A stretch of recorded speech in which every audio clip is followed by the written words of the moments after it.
I am so glad you're joining us today for a reading from the Jesus Storybook Bible. Remember, this book helps us see the stories in the Bible and remember Jesus and what he did for us in each story. So, get your book if you have it, get ready to follow along and read along with the story, and then at the end of the story, there'll be a fun activity that you can do with your family.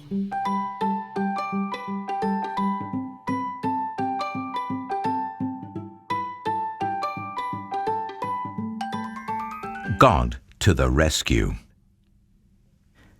Joseph and his brothers grew old and died. But their children's children stayed on in Egypt, where they became a very large family. Later on, a new king began to rule. But this Pharaoh didn't remember Joseph, and he didn't like God's people. He made them into his slaves and beat them and made them work harder and harder. God's people cried out to God to rescue them, and God heard them. He remembered his promise to Abraham. He would look after his people. He would find a way to set them free. One day, Moses was looking after sheep when something caught his eye. A bush was behaving very oddly. It was flickering with flames, but its leaves weren't burning up. He took a closer look. "Moses!" boomed a big voice. Moses leapt back. Well, the bush was talking to him. "I have heard my people's cries," God said. "I have seen their tears. So I have come down to rescue them. Go to Pharaoh and tell him to let my people go free."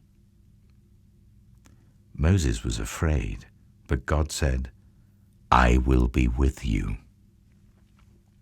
So Moses went to Pharaoh. "Pharaoh," Moses began. "God says—" "God?" said Pharaoh. "Never heard of him." Moses kept going. "God says, let his people go free." "Why should I?" Pharaoh said. "Don't want to. Won't." So he didn't. So God gave Pharaoh 10 warnings, called plagues.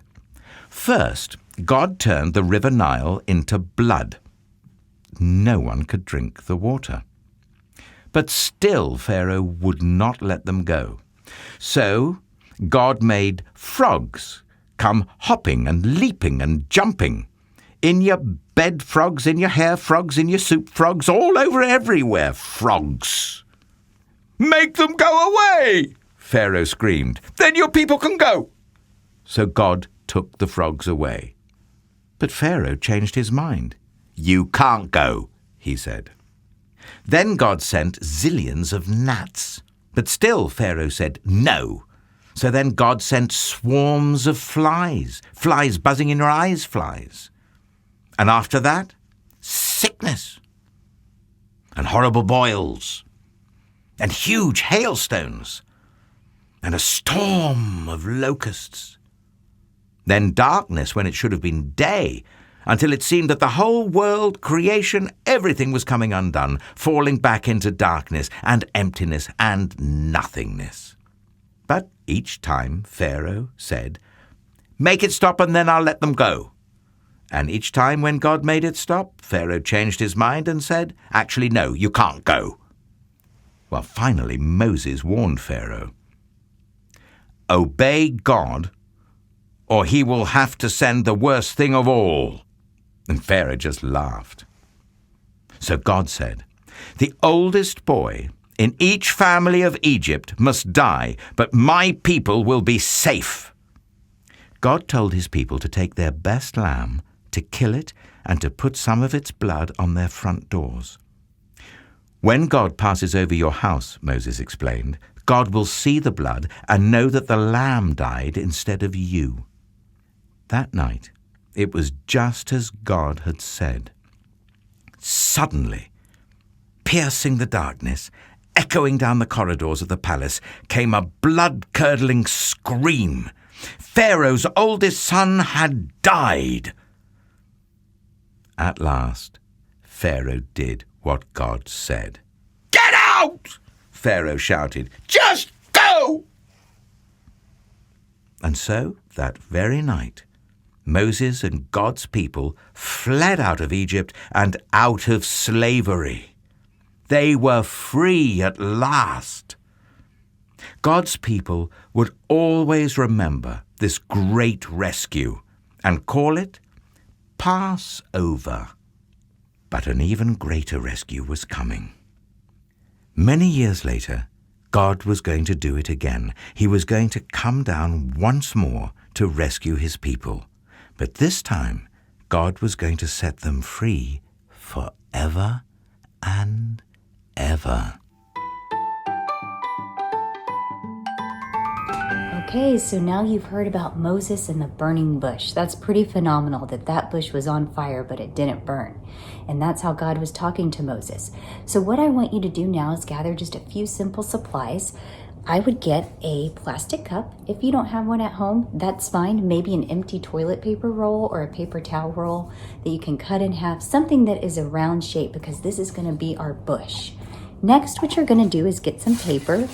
I happen to have colored construction paper on hand. If you don't, you can use plain white paper and just color it like fire, different shades of red, yellow, orange, and just make it look like fire. So I cut these into strips like this, and then I crinkle them up to make them all wiggly like fire. So crinkled, crinkled, crinkled, and then I kind of pulled them apart a little bit more. I put a strip of glue on my cup on the outside and on the inside, so it made it extra fiery and full. And then I just glued the strips all the way around. You could also draw with a green marker the bush on the outside if you wanted to, and the flames kind of going on around it. Then maybe at the end, you can sit down with your family and tell them, what does this mean, this cup with this paper on it? Tell them the story that you just heard and use this as part of the way to tell the story to your family. Have fun. John 14:6. And Jesus said to him, I am the way and the truth and the life. No one comes to the Father except through me. John 14:6.